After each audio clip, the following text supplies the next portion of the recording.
Hi, my name is Sunil Senapati. I am working with XinFin XDC network. XinFin is a Singapore-started Layer 1 blockchain network which primarily focuses on supporting large enterprise-grade applications. I bring in 20 plus years of technology and 5 years of trade finance experience. I see trade finance space is grossly under-digitized, and now industry has come to realize the need for immediate digitization. Hi everybody, welcome to Token Topics. I hope you're all doing great. XDC and R3's CORDA and trade finance and a DTCC are the topics of this video. We're going to clear up a lot of misconception of what's going on with CORDA and XDC network. We're going to see how important the XDC network is for CORDA settler, and once XDC reaches its full utility, people are going to be shocked at the price and value of that coin. Those who are holding XDC will be handsomely rewarded in the near future. If you're an XDC fan, you don't want to miss this video, please hit the like, share, and subscribe. Let's begin. Before I begin, I have a special DCENT wallet announcement. I'm going to show you how easy it is to update your firmware from your home computer. If you own a DCENT biometric hardware wallet and you're on your manager and you see this notification in red, it's time to update your firmware. Make sure you have your 24 words on hand, and I'm going to show you. Now, before you begin, you have to make sure that you download the DCENT bridge. And I already have the bridge downloaded onto my computer, but I'm going to show you. So it's very simple. Go to the official DCENTwallet.com website, and then you're going to scroll to the right to support. Once you're over support, you're going to go down to firmware update, click on firmware update, and it's going to show you the latest firmware version. Okay, and all the instructions right there. So you scroll down and you're going to click on update firmware. Now, I already have the bridge downloaded onto my computer, so it's already recognizing it. But if it doesn't recognize it on your computer, you're going to get this screen. And it's going to give you an option, download bridge for Windows PC or for Macintosh. So whatever device you're using, you just click on that. Now, once it's downloaded, you have to find the file. Usually, if it's Windows, it's on the bottom. You click on it and you have to install it onto the computer. And once it's fully installed and open, then the computer should automatically recognize it. And that's going to bring you to this screen here. So now it's time to update the firmware. Keep in mind that you have to use a Chrome browser if you're using a home PC, a Windows PC. Now that you downloaded the DCENT bridge to the computer, and you've installed it and opened it, the computer will automatically recognize it. Now go back to the firmware page, and now we're going to connect the device to the PC, to the computer. So you can see I have my device right here. Make sure you're using the original cable that came with the device. Do you see the little DCENT logo where my thumb is? This is the original cable that came with the device. So we're just going to put that right there. It's connected. Now we're going to connect this to the computer right here. Make sure the USB is connected, and it automatically power it on. Next part is to make sure you're logged in with your fingerprint to activate the device. Okay, so now it's activated. Now the next part is we need to check off these boxes to update the firmware. Alright, so the device is connected, it's powered on, it's connected firmly, so what we're just going to do, check these off to continue. As you can see, it recognized the device, and now we just need to update to version 2.24. So we're going to click on that. Alright, next we have to disconnect the DCENT device from the PC, power it off. So now we're going to disconnect from the computer and also power it off as the directions stated. Okay, so now once the device is powered off, you're going to press the OK and the power button at the same time for 10 seconds to enter boot mode.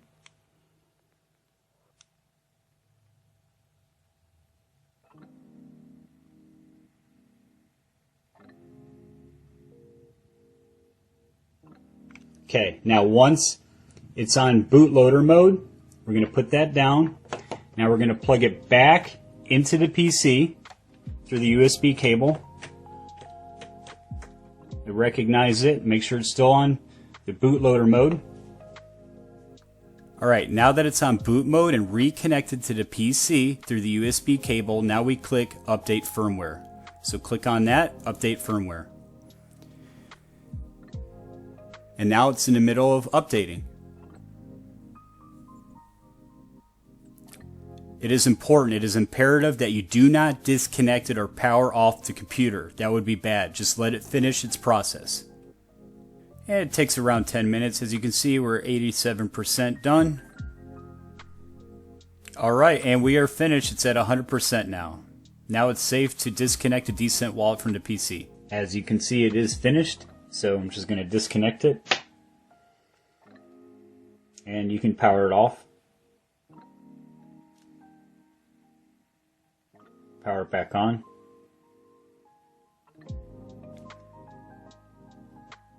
Once it's powered on, just go to your settings, hit OK. Device info. And there you have it, the latest version of firmware. Before I get into some bullish news for XDC holders, it's important to understand what R3 and CORDA is and what this means for the XDC network. Now, R3 is a company that created CORDA. CORDA is developed and supported by R3, a leading provider of technology and services that delivers the three requirements needed for direct digital collaboration, trust, technology-connected networks, and regulated markets expertise. That's where they get the three from. So CORDA is the distributive ledger platform that enables all these different banks, financial institutions, and all these different companies to interact on a single platform. Now, it's important to note that CORDA, the platform, the distributive ledger technology platform itself, is blockchain agnostic, meaning it doesn't have its own token, it doesn't have its own chain. Rather, it connects multiple distributive ledger technologies together on a single platform to make it easier for these enterprises to work. R3 is leading the modernization of finance. Hundreds of regulated financial institutions, central banks, commercial banks, fintechs, financial market infrastructure providers, exchanges, and more rely on R3's leading digital distributive platform, which is CORDA. We'll get to that in a moment. Connected networks and industry expertise to fuel the digitization of their businesses. Keep in mind, it's fully regulated. This platform is fully regulated and it's working with regulators. That's why XDC XinFin's network is perfect, because it's KYC compliant, fully regulated. Let's move forward. So right here, CORDA is the world's leading private permission distributive ledger smart workflow and tokenization platform powering digital finance. Keep in mind, as we spoke before on distributive ledger technology, it doesn't just require payments. There's smart contracts that are also required in a lot of transactions, and that's where XDC comes in. So CORDA is the leading private permission distributed ledger and tokenization platform powering multi-party workflows in regulated markets. There we go, regulated. Now, what about public networks? We'll get to that in just a moment, but check this out. 400 plus leading institutions rely on R3 to embrace innovation today and prepare for tomorrow. So they're relying on R3. So what platform are they naturally going to use? R3's CORDA, fully regulated and ready to go. Check out these financial services that rely on R3. Look at, you got DTCC, Credit Suisse. You got HSBC. You got SBI, huge names, a lot of money right here. Wells Fargo, the list goes on. NASDAQ, which is tied to the DTCC. This was huge news when it broke out. I'm sure a lot of you understand the DTCC is massive. So CORDA selected to power DTCC's alternative settlement platform. Project Ion, I'm sure many of you heard about Project Ion, is an important step forward in advancing digitization in financial markets and opens the door to exciting new opportunities. For CORDA to work efficiently, it has to have smart contract capability. As I stated, it's blockchain agnostic. It doesn't have its own token on the platform because it's multiple chains that could connect. XDC is the perfect fit for smart contracts on CORDA due to its speed, its cost, and efficiency. Ethereum is another option, but as people are understanding the speed, the cost, even after the upgrade, there's still a good amount of expense in every transaction. XRP doesn't even have smart contract capability, although they are working on federated sidechains. So there's going to be more to come on that. Now, two major bridges for CORDA is through the XDC network. One is through Lab 577.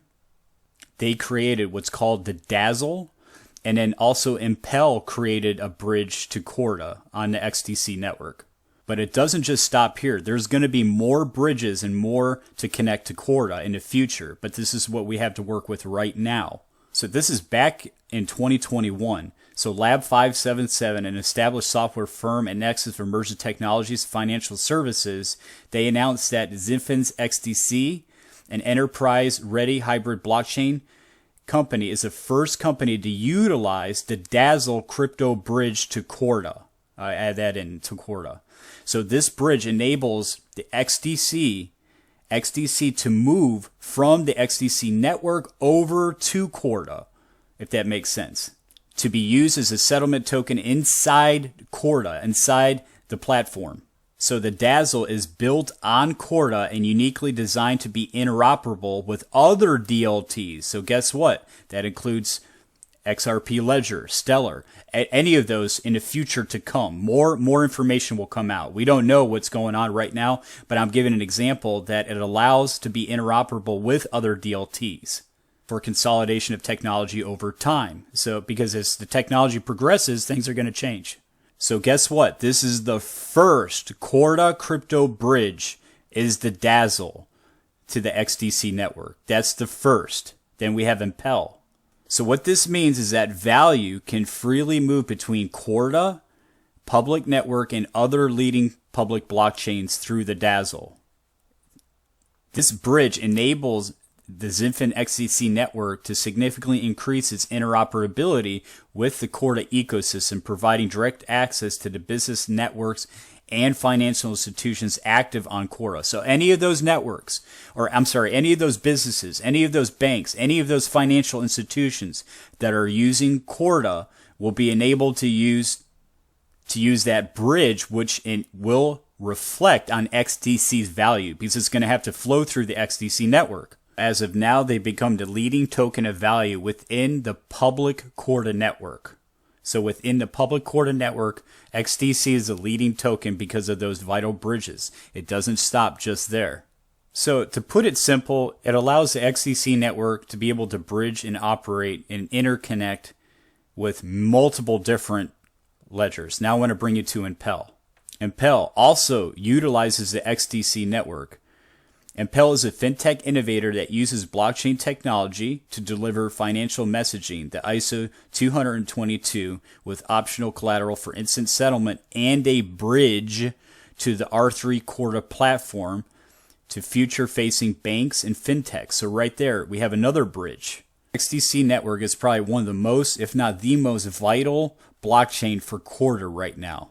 Just want to highlight from this article, keep in mind that XDC network is focused on trade finance, where Ripple's XRP ledger is focused on enterprise cross-border payments. There's similarities, but they have different lanes. Global trade is a completely different process. Trade finance, rather. All right, now that we discussed and got through all that information, you can see why CORDA is very bullish for XDC holders. This is posted by R3. In this clip from CordaCon, which was last year, Michelle Hillary speaks about the Depository Trust and Clearing Corporation, or DTCC's Project Ion, alternative settlement platform powered by CORDA, right there. She's going to explain how DLT-based platform is currently running in production parallel alongside DTCC's classic system, which that brings up a good point. This is why everybody's talking about the flip of the switch moment. We have to understand that they're running parallel. The old classic system is running parallel, and I believe that's smart to make sure everything, it's going to be smooth transition. Tell us a little bit more about Project Ion, which you mentioned. What is it? What triggered it? I'm very interested. Okay, this is one near and dear to my heart. This is one that we just launched into production in the last month or so. And it is, I think, a really exciting step forward that R3 and ourselves are taking in partnership, moving forward together. Basically, in a nutshell, it's supporting re-representation and digital settlement of existing asset classes. So we are operating in a production parallel, and I have to emphasize this fact, it is a production parallel because our classic systems, which is our legacy systems, we like to give them sort of a more noteworthy sort of way of calling them. We like to appreciate them. So we call them our classic systems, like classic cars. But anyway, we do have our classic systems remaining the authoritative record, and they are responsible for the actual movement of securities and cash. However, I think what's really profoundly important about this first project is this parallel books and records that we're creating really are doing things like proving out the technology in a way that the industry needs to take. So it is a first step forward. We deliberately are choosing a subset of DTC asset classes, so it's day deliver orders in equities. But we are processing some fairly sizable and impressive volumes. David Rudder this morning was quoting us as having, about 100,000 transactions processing on a daily basis. We've seen peaks of 160,000. So from our perspective, what that's then shown is that the technology itself is able to support some decent volume. And, eventually we'll get on CORDA 5, and then we're looking to blow it out to sort of the full DTC universe potentially.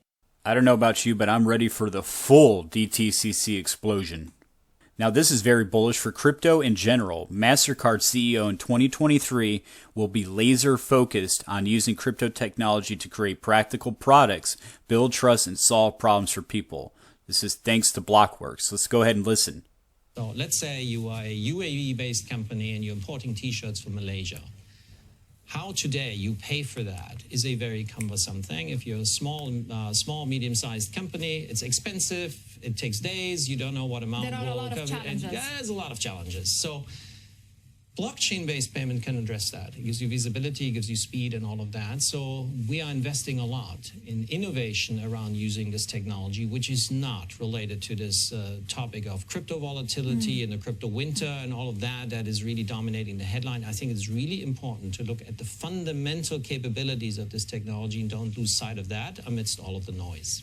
So what he just stated there is he's given a distinction between the volatile crypto market speculation, the pumps and dumps, versus real digital assets for real-world utility.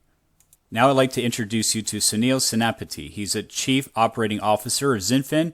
He's worked for more than 2 decades with a wide range of management execution experience of IT, ERP, supply chain, trade finance solutions, and gained across the sectors internationally. Let's go ahead and listen to what he has to say. Hi, my name is Sunil Senapati. I'm working with XinFin XDC network. XinFin is a Singapore-started Layer 1 blockchain network which primarily focuses on supporting large enterprise-grade applications. I bring in 20 plus years of technology and 5 years of trade finance experience. I see trade finance space is grossly under-digitized, and now industry has come to realize the need for immediate digitization. We feel the adoption will increase when technology can give something tangible to promote trade. Lack of liquidity for SME, which runs into trillions of dollars, seems to be a long-time problem. These SME shipment documents are easily and securely transferable by way of blockchain technology and provided access to a wider pool of investors. Blockchain technology has the potential to tokenize these real-world assets, allowing investors to diversify their portfolios, minimize risk, and create liquidity through automated processes. As a result, investment transactions are generally completed faster and at lower cost to the parties involved, facilitating higher returns for the investors. Tokenization also provides a host of other benefits such as real-time capitalization, improved accessibility, and greater transparency and reducing scope for any fraud. We're going to utilize IoT for real-time cargo movement, data oracle from various sources to confirm ESG, ship movement, sanction information, etc., smart contract technology to automate trade finance processes, and faster payment settlement through our partner network solution in a seamless manner. To achieve this, we are working with various government bodies, financial institutions, corporates, logistics companies, various trade bodies, and standard organizations in building solutions for the trade finance industry along with our partners. A lot of work is already done. We are progressing quite fast here. We encourage anyone to join us in this space, as we see this is going to change the way we trade in this 22 trillion market, and everybody is going to be winner here. It's great to see the groundwork being laid, discussions being talked behind the scenes, and work being conducted. This was posted by Victor Ammer. Great to meet with Doug Brooks and discuss the collaboration with the XDC Foundation on trade finance solutions with Ammer cards and joint activities in the MENA region. Now, who is Doug Brooks? So Doug Brooks is a senior advisor of special projects and tokenization for XDC. XDC Foundation's Billy Sebel and software developer Quincy Jones co-authored an article about the future of blockchain and why we shouldn't be afraid of digitization. If you'd like to read the full article, I'll put the link below. Meta Paris is now live for all to join, happening on the XDC network. And as you can see, look, there's Quincy Jones and others. So we can do 2,000 transactions per second with 2-second settlement time. Our fees are a fraction of a penny. And our energy consumption is 7,400 kilowatt hours, which is about the same as you would need to run a household. URL. Imagine attending a conference like that. You could just walk in virtually and feel as if you're there. That's the power of the metaverse right there. As you can see, there's a lot of exciting things going on for XDC holders. And please put your thoughts and opinions and comments down below. That's all I have for the video. I want to say thank you everybody for watching another edition of Token Topics.